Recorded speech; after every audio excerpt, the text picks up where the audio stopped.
안녕하십니까.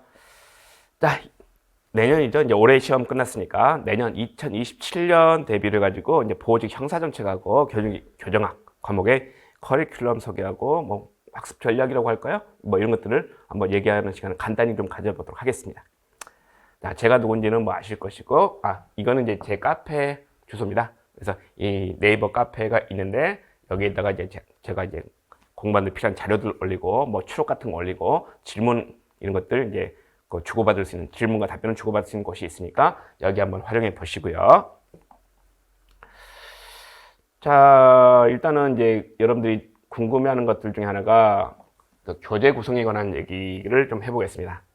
우리가 이제 그 보호직하고 교정직, 그렇죠? 보호직은 형사정책인데,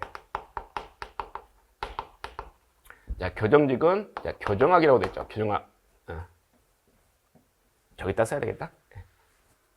자, 그래서 보호직은 이제 형사정책 과목이 있고요. 형사정책 개론. 그다음에 교정직은 이제 교정학 개론이 있는데 문제는 이 교정직 과목의 교정학 개론에 형사정책을 포함하고 있다라고 돼 있단 말이에요. 국가직 시험 공고를 보면. 그러다 보니까 보호직의 경우에는 형사정책 여기만 공부하시면 되는데 교정직의 경우는 교정학뿐만 아니라 형사정책도 같이 공부를 하셔야 돼요. 그러다 보니까 좀 문제가 있죠. 어쩔 수 없습니다. 그래서 이제 형사정책은 기본적으로 총론 부분, 형사정책에 이제 서론 부분이 있고 범죄 원인론, 범죄 대책론, 소년 형사정책론 이렇게 되는데 이 범죄 원인론 부분이 가장 좀 어렵다. 그리고 난이도가 있고 중요하다라고 보는 부분이 있는 것이죠. 그리고 그 밖에 이제 두 번째로 이제 범죄 대책론 부분이 중요한 것이고요. 교정학 부분에서는 이제 교정학 이해, 이건 뭐 서설 부분, 시설대 처우가 이제 가장 중요한 부분이죠. 가장 중요한 부분. 여기서 이제 대부분의 출제가 여기서 나오는 거니까. 자, 이렇게 이제 구성이 돼 있다라고 보시면 되고, 보통 이제 교재를 보호직 수험생들은 형사정책, 이거만 이제 공부하시면 되는데, 교정직 수험생은 자, 형사정책뿐만 아니라 교정학, 이제 두 권을 공부하셔야 된다.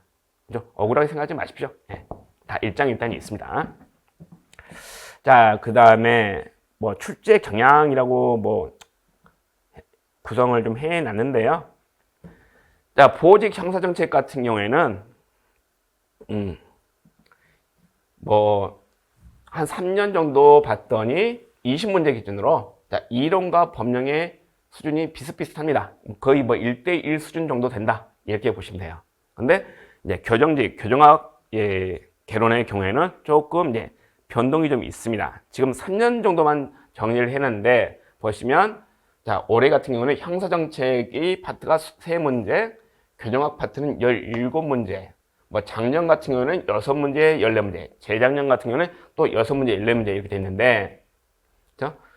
그래서 그럼 형사정책 파트 부분이 별로 안 되니까 뭐 비중을 적게 된 것이냐? 이게 지금 참고로 쓰기 위해서 3년치만 해놨는데 그 이전으로 거슬러 올라가 보면 심지어는 형사정책과 교정학의 출제 비중이 거의 동일한 그런 시절도 있었단 말이에요. 언제 또 다시 그런 시절이 올라올지 모릅니다. 될지 모르고 또 내년의 변화는 뭐예요? 2027년은 자, 문제들이 구급 공채 문제들이 20문항에서 25문항으로 늘어난다는 거죠. 그러면 5문항이 추가되는 만큼 이 5문항에 뭐가 담길 것이냐. 그렇죠? 그래서 뭐 보호직이나 형사정책 같은 경우에는 이 추세가 이론 법령에 골고루 들어갈 것 같다라는 생각이 들긴 하는데 뭐 4.5 대 5.5 또는 5 대 5 이 수준으로 갈 것 같다라고 생각이 드는데 문제는 교정학 시험에서는 형사정책보다 교정학에 치중되는 현상을 보이는데 이게 그대로도 갈 것이냐 아니면 이게 어디로 붙을 것이냐 이거는 조금 이제 실제 뚜껑을 이제 열어봐야 되는 겁니다. 그렇기 때문에 자, 그 형사정책 파트가 적게 나온다 그래서 너무 형사정책에 대해서 우습게 보시면 안 된다. 결국은 시험이라는 게 고득점을 받아야 붙는 거지 않습니까? 근데 3문제, 뭐 6문제 정도는 내가 없는 문제 치지 이렇게 볼 수는 없다는 거예요. 그래서 골고루 공부를 하되 다만 강약을 둬서 공부하자. 그렇죠? 모든 걸 공부를 하시되 다만 모든 걸 똑같은 강도로 공부하는 것이 아니라 강하게 공부할 부분과 약하게 공부할 부분, 그죠? 이거를 구별을 해서 공부를 할 수 있도록 해야 된다. 그 정도 말씀을 드리고, 커리큘럼에 관해서 이제 그 질문들이 많이 들어오기 때문에 이걸 좀 소개를 해보겠습니다. 2027년 대비 커리큘럼은 이제 지금 교재 작업 중에 있고요. 7월 달부터 뭐 학원 커리큘럼에 따른 겁니다. 7월 달부터 이제 기본 강의가 들어갑니다. 그래서 홀수달에는 기본적으로 형사정책 과목이 들어갑니다. 형사정책 과목이 들어가요. 그리고 짝수달에는 이제 교정학 파트가 들어가는 거죠. 그렇게 해서 자, 이렇게 봐야 되겠네.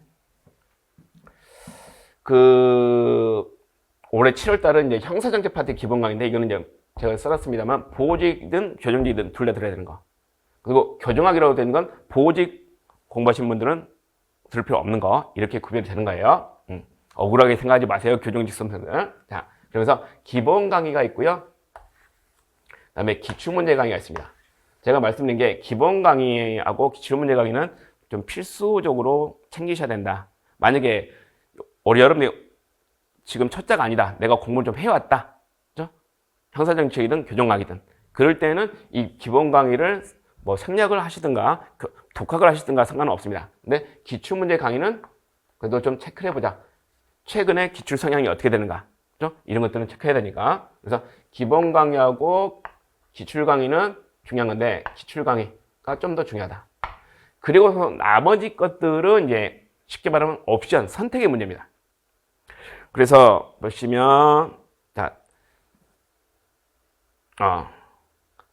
7일, 8월 달에 기본 강의하고 9, 10월 달에 기출문제 강의를 하고요. 그리고 법령 강의를 좀 뒤로 뺐어요. 뺐습니다. 요즘 이제 법령 강의가, 법령 파트에서 출제가 아까도 말했지만 20문항에서 25문항으로 추가되면서 법령 파트에서 문제의 출제가 조금 강화되지 않을까 싶어가지고 법령 강의를 좀 1월 달에 위치, 포지션을 잡았습니다. 그래서 이 세 가지 정도는 중요하다고 보시고 나머지 이제 올해 이제 11월 달에 핵심 요약 강의를 하는데요. 핵심 요약 강의. 이때 이제 진도별 모의고사답니다. 이 부분은 이제 이때부터 공부했던 분들을 대상으로 하는 것이 아니고 꼭 보면은 시험 얼마 앞두고 이제 공부를 하는 분들이 있어요. 예. 그래서 1월 달, 2월 달에 와가지고 그동안 공부 안 했는데요. 막 이런 분들이 좀 있어가지고 그분들을 대상으로 핵심 요약 강의를 하는 거기도 하고 또 필요하다면 이때부터 공부했던 분들로 다시 한번 이제 반복하는 의미에서 핵심 요약 강의를 들을 수도 있겠다. 근데 이거는 뭐 선택의 문제다. 그리고 이제 아까 말씀드렸듯이 법령 강의를 1월 달, 2월 달에 진행을 하고 3월 달에는 여러분 다 아시다시피 실전 동영 모의고사. 자, 이거를 이때는 이제 나눕니다.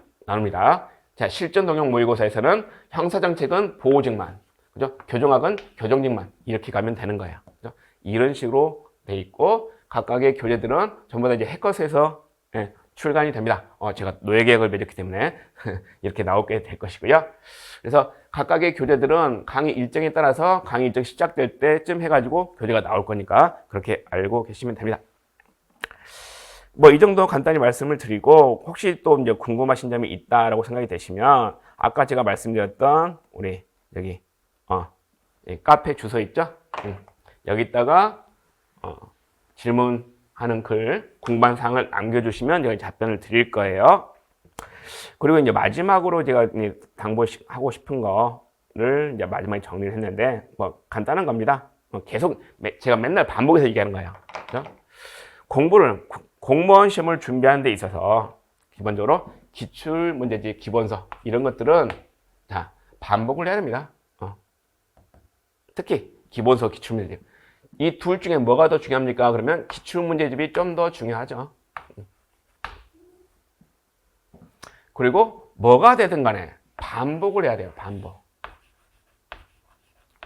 뭘로 공부하는 게 나을까요? 그런 분들이 있는데 뭐가 됐든 간에 반복을 하면 됩니다.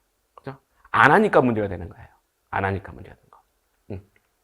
그리고 세 번째, 남들만큼 공부해서 학교를 바라지 맙시다. 이거는 제가 강의 들으시다 보면 제가 많이 말씀드리죠. 저 공부 오래 했다고요. 제가 그 오랜 기간 동안 공부를 하고 굴러오면서 터득한 겁니다. 제가 그랬거든요. 남들만큼 공부하면 되겠지. 근데 남들만큼 공부하니까 남들하고 똑같이 떨어지더라고요. 남들만큼 공부해서 합격을 바라지 맙시다. 남들보다 더 많이 공부를 해야 돼요. 남들보다 더 공부를 많이 해야 됩니다. 그렇게 남들보다 더 열심히 하고 반복도 많이 했는데도 불구하고 항상 시험이 다가올 때, 시험 날짜가 다가오면 수험생들은 불안합니다. 근데 완벽한 공부란 건 없어요. 여러분들 만점을 받을 수 있다? 만점을 받을 수 있는 공부란 건 없습니다. 다만 결과가 만점으로 나올 수 있을 뿐이지 만점을 받기 위한 공부란 건 누가 그걸 측정할 겁니까? 그죠? 이만큼 공부하면 만점 받을 수 있는 공부인 거예요? 실제 결과가 만점이 나될 거 아니에요? 그죠? 그렇기 때문에 공부란 것은 해도 해도 끝이 없습니다. 아주 고전적인 표현으로 깨진 독에 물 붓기라고 하죠. 항상 불충분하고 불완전할 수밖에 없습니다. 그죠? 왜? 우리는 AI가 아니고 인간이기 때문에. 따라서 나는 공부가 부족해 라는 생각을 가질 수는 있어요. 근데 그것 때문에 불안까지는 하지 맙시다. 우리는 사람이에요. 완벽해질 수는 없지만 완벽을 위해서 노력을 하고 있을 뿐입니다. 그리고 시험은 완벽한 사람을 뽑는 게 시험이 아닙니다. 그래서 한 명을 뽑더라도 내가 됩니다 라는 생각으로 제발 불안해하지 맙시다. 제발 불안해하지 맙시다. 이거를 이제 마지막으로 말씀을 드리면서 간단히 올해 커리큘럼, 내년 대비 커리큘럼하고 학습 방법에 대해서 말씀을 드렸습니다. 시간이 이제 촉박하다 보니까 더 자세한 말씀을 못 드리겠는데, 궁금증이 있거나 질문하실 게 있으면 아까 말씀드렸듯이 제 카페 게시판에다가 질문글을 남겨주시고요. 여기까지 하도록 하겠습니다. 감사합니다.